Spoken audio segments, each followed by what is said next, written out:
البدع والأهواء، أهل البدع العقائدية وأهل البدع السياسية. نقول بيننا وبينكم السلف، بيننا وبينكم الكتب، كان فيقول البدع بيننا وبينكم. Imam Nawawi sebagian memang, tapi yang ma'ruf di Sahih Muslim adalah ma. Kenapa? Man itu untuk nama. Tetapi kalau ma itu untuk apa? Untuk suatu pekerjaan atau kondisi. Makanya ketika sahabat siapa itu? Abu Jurai Jabir mendatangi Rasulullah, beliau enggak mengatakan man anta, tahu ini Muhammad, terkenal di kalangan orang-orang musyrikun. Tetapi yang jadi permasalahan adalah yaitu sebagai apa beliau itu datang. Makanya beliau tanyanya adalah apa kepada Rasulullah, ma anta, yaitu kemudian beliau mengatakan anan nabi, saya adalah nabi. Makanya seperti ini lafaz yang sahih di dalam Sahih Muslim memang apa? Ma al-muflis atau druna mal muflis, bukan man. Karena yang diinginkan bukan siapa nama dia, orang yang mengalami kerugian siapa saja namanya, bukan. Tapi apa hakikat muflis itu? Qalu al-muflisu fina man la dirhama lahu wala mata'. Orang yang muflis, orang yang bangkrut, yang bankrupt di kalangan kami adalah orang yang tidak memiliki uang dan tidak memiliki mata', yaitu alat-alat. Mata' kullu ma yuntafa'u bihi wa yustafadu minhu. Ini namanya mata'. Segala sesuatu yang diambil manfaat dan faedah, itu namanya mata'. Kesenangan kehidupan dunia semuanya adalah mata'. Faqal innal muflisa min ummati man ya'ti yaumal qiyamati bi sholatin wa siyamin wa zakah. Orang yang bankrupt dari kalangan umatku adalah orang yang datang pada hari kiamat dengan membawa pahala salat, puasa dan zakat. Wa ya'ti wa qad syatama hadza wa qadhafa hadza. Tapi juga dia datang dalam keadaan dia telah mencaci orang ini, menuduh orang itu. Al-qadhf ini adalah tuhmah yang terkait dengan fahisyah, kekejian, itu qadhf. Wa akala mala hadza, memakan harta orang ini, wa safaka dama hadza, dan menumpahkan darah orang itu, wa daraba hadza, memukul orang ini, fayu'ta hadza min hasanatih, orang yang ini diberi sebagian dari kebaikannya, wa hadza min hasanatih, orang yang itu diberi sebagian dari kebaikannya, fa in faniyat hasanatuhu qabla an yuqda ma alaih, kalau kebaikannya telah habis sebelum ditunaikan, sebelum dibayarkan seluruh yang menjadi hutang dia, ukhidha min khotoyahum, diambil sebagian dari kesalahan mereka, faturihat alaih, kemudian dilemparkan kepada dirinya, summa turiha finnar, kemudian dia dilemparkan ke dalam neraka. Rawahu Muslim. Baik. Di sini Rasulullah SAW memulai taklim dengan apa? Dengan soal, dan ini banyak didapatkan di dalam hadis-hadis. Bahkan di dalam Al-Quran Allah Ta'ala sendiri telah melakukan pola yang semacam itu. Summa ma adraka ma hiya narun hamiyah. Allah tahu, tapi kenapa bertanya? Ini adalah tujuannya adalah untuk apa? Untuk ba'su alintibah, yaitu untuk membangkitkan kesadaran. Kalau langsung ilmu itu datang, maka boleh jadi sebagian orang mengambil faedah, sebagian tidak apa? Tidak memperhatikan. Tapi ketika ada soal, baru apa? Rata-rata telinga akan apa? Akan dipancangkan. Oh, ada soal tuh. Siapa yang mau menjawab ini? Sebagaimana dijelaskan oleh Ibnu Hajar dan juga para ulama yang lain, bahwasanya yaitu soal sebelum taklim, yaitu sebelum pengajaran adalah apa? Untuk jalbu alintibah atau ba'su alintibah, yaitu untuk menarik perhatian atau untuk membangkitkan perhatian. Tayyib, Rasulullah tanya dulu, bagaimana pandangan kalian tentang orang-orang yang bankrupt? Siapa mereka itu? Siapa dia? Para sahabat mengatakan orang yang bankrupt di kalangan kami adalah orang yang tidak memiliki uang dan tidak memiliki perbendaharaan, tidak memiliki alat-alat rumah tangga dan yang lain-lain. Ini menunjukkan apa? La yukallifullahu nafsan illa wus'aha. Allah tidak membebani suatu jiwa kecuali dengan kemampuan. Yang mampu menjawab seperti ini, dia menjawab sesuai dengan apa? Kemampuan yang dia miliki, sesuai dengan ilmu yang dipunyai. Dan jawaban para sahabat tidak salah. Makanya Rasulullah tidak menyalahkan. Karena apa? Jawabannya betul. Dalam kehidupan sehari-hari, dalam ilmu fikih, dalam ilmu tijarah, yang namanya bankrupt adalah orang yang sudah tidak memiliki apa-apa dari hasil perdagangannya atau dari hasil pertaniannya dan sebagainya. Dikatakan muflis. Bahkan dalam kitab-kitab fikih banyak judulnya apa? Hukmul muflis dan sebagainya. Dan sama sekali dalam kitab-kitab fikih itu tidak mengatakan orang yang muflis adalah orang yang di hari kiamat dia timbangannya jelek. Bukan. Tapi yang muflis adalah seperti yang disebutkan para sahabat ini. Maka ini bukan jawaban yang salah, tetapi ini adalah hukum di dunia. Tetapi Rasulullah SAW tidak menginginkan membahas yang itu. Beliau ingin membahas apa? Hakikatul muflis, hakikat orang yang bankrupt. Karena kita tahu kehidupan yang hakiki bukanlah kehidupan dunia. Dunia hanyalah apa? Mata'ul ghurur, kesenangan yang menipu saja. Sementara kehidupan yang hakiki adalah kehidupan akhirat, yang Allah Ta'ala mengatakan hiya darul qarar, mengatakan apa? Lahiyal hayawan law kanu ya'lamun, bahwasanya kehidupan akhirat itulah kehidupan yang hakiki seandainya mereka mengetahui. Makanya inilah yang ingin disampaikan oleh Rasulullah SAW. Orang yang bankrupt dalam kehidupan yang sejati, yaitu kehidupan akhirat. Ternyata orang yang bankrupt dari kalangan umatku adalah dia datang di hari kiamat dengan membawa amal soleh juga.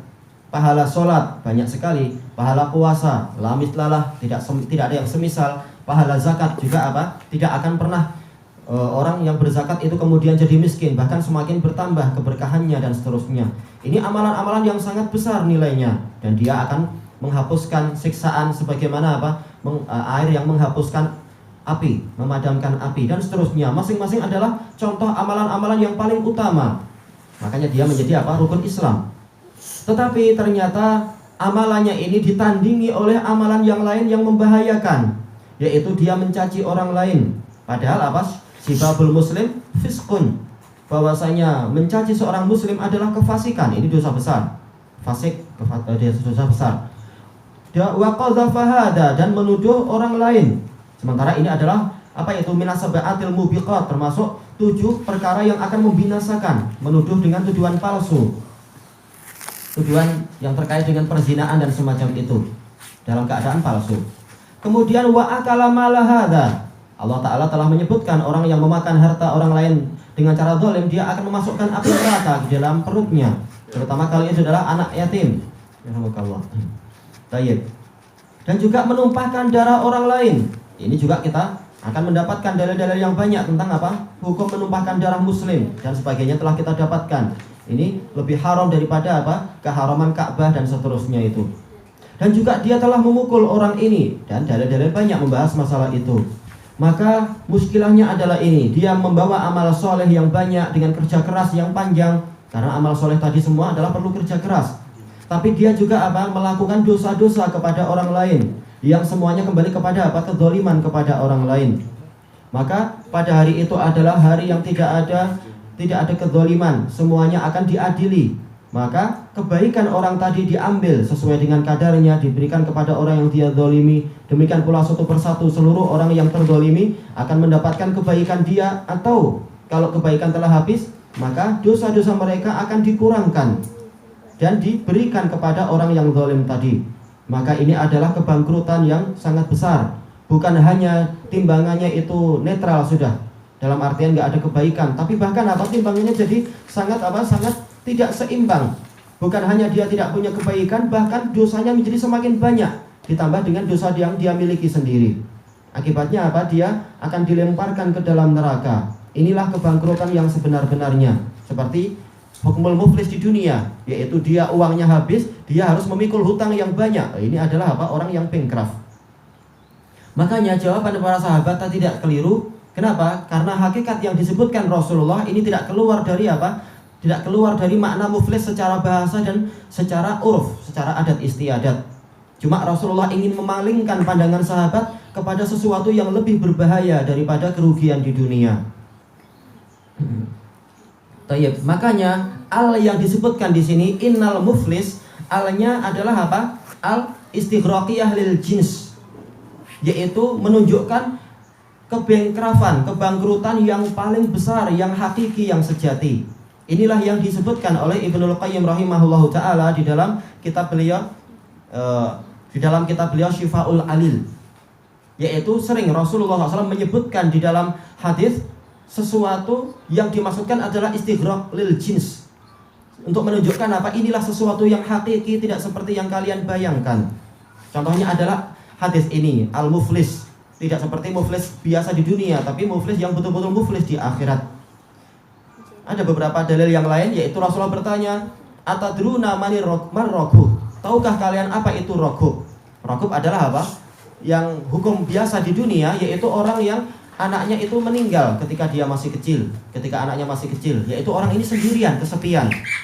Makanya para sahabat ketika ditanya siapa ragub itu, Rasulullah mengatakan para sahabat mengatakan ragub adalah orang yang ditinggal mati anak-anaknya.